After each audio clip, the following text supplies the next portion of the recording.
The Mother Wound is a memoir where I've revisited all of the, or a lot of the formative moments in my childhood, in my career, and throughout my life in order to tell my mum's story and my grandmother's story and my own story.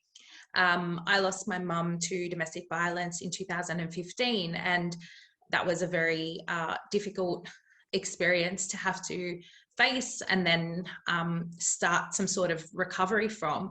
And in telling her story, I also delve into my grandmother's story, and she was killed by an Israeli drone in 2006 in South Lebanon. So nestling those two stories together and talking about grief and talking about the impact of that violence on my family was really my goal in writing The Mother Wound.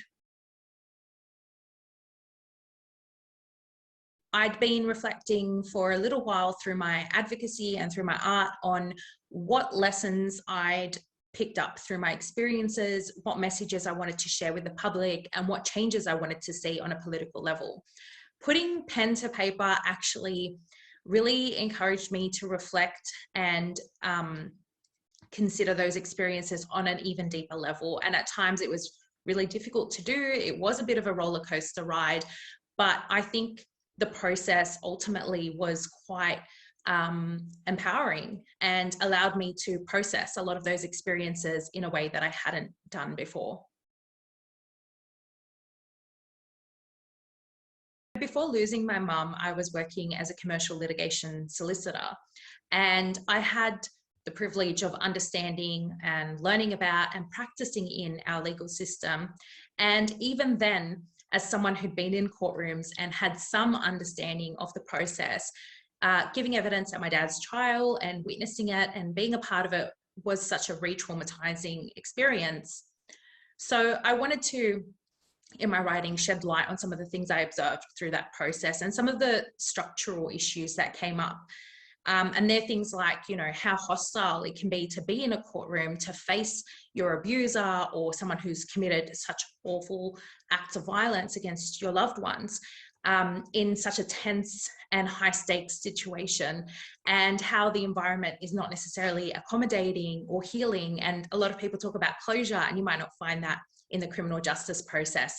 So there's some of the things that I've highlighted. And I've talked also about barriers that I faced outside the courtroom, like not being able to access my paid parental leave because I'd taken too much time off work, and the way that the media handled the legal process and reported on it. So I've tried to sort of share those insights so that people can really reflect on them, and perhaps we can see some change.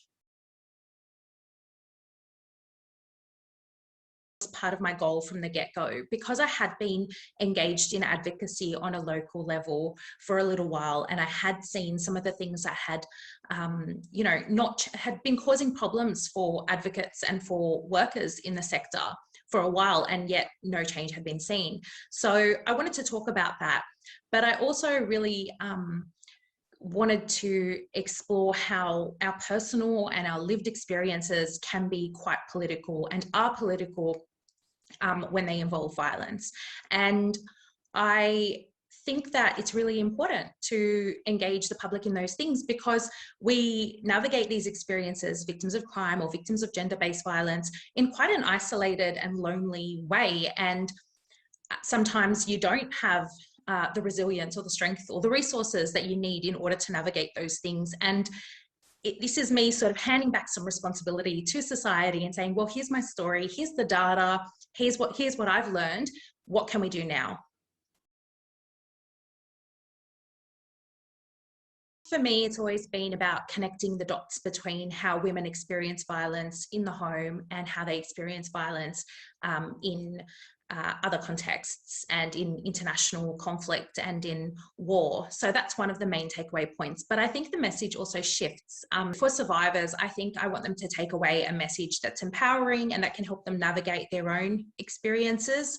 And for other people and society more broadly, I'd like them to take away a sense of compassion or empathy, and perhaps think about how they can empower people within their own lives and how they can rethink the way that they respond to violence and the way that they respond to people who disclose violence to them. So I think they're some of the key messages.